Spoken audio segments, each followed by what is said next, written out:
The Deep South is facing a rare severe weather threat. At least 4 states are on the highest alert for severe thunderstorms that could bring intense tornadoes and damaging winds. Chief Meteorologist Ginger Zee joins me now from Jackson, Mississippi with the latest. Ginger, good morning. What's the latest timing and track of these storms right now? Well, there are rounds of storms. This is going to be a day, an afternoon, a night, an overnight event. And it's really a week-long severe weather outbreak. Diane, you can hear the birds chirping. You can see the sunshine lighting up the Capitol here in Jackson behind me. And that's what deceives people.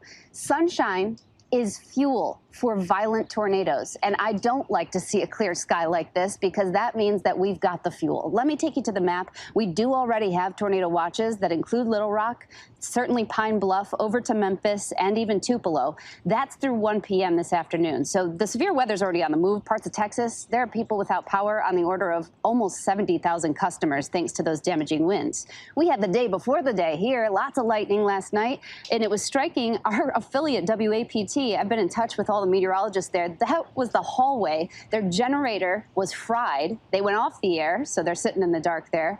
And that, again, was just kind of the line before the big outbreak. And the outbreak is really today. And I think this is what's going to happen. I think we're going to end up seeing, we just saw the high risk expanded into Birmingham, Alabama. That high risk is the first March high risk we've seen in this country since 2012. The first high risk we've seen any month since 2019. So we've had a couple of years of quiet, and you can see that violent area today, anywhere from eastern Arkansas and Louisiana right through Mississippi here into Alabama. That's who we're concerned about.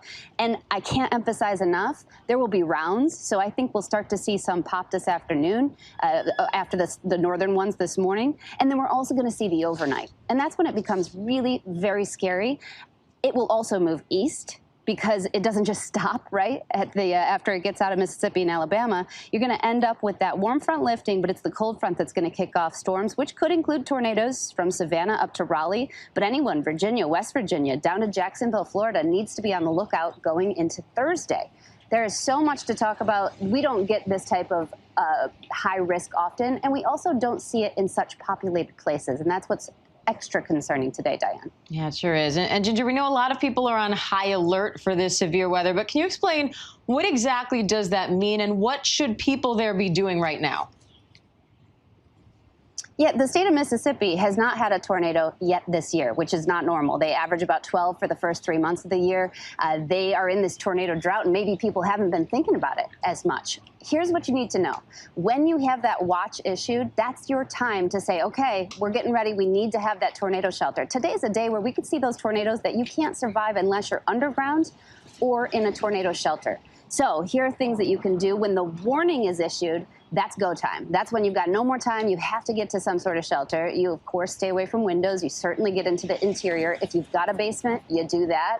I think if people don't realize, too, if you put a helmet on, just a bike helmet, that can save you from some significant damage to your family. And, hey, what's it hurt to have that prepared? Something else that not a lot of folks think about because they don't think it's going to happen to them, when it does happen somewhere today, have a rendezvous point where you, your family, your friends know where you're going to end up meeting because it gets very confusing. I have been, unfortunately, in a lot of these situations throughout the last 2 decades, and you see a lot of shock after a storm like this, and you see a lot of confusion. And so having a plan always helps, Diane. All great advice. Ginger Zee in Jackson, Mississippi. Thanks, Ginger. Stay safe.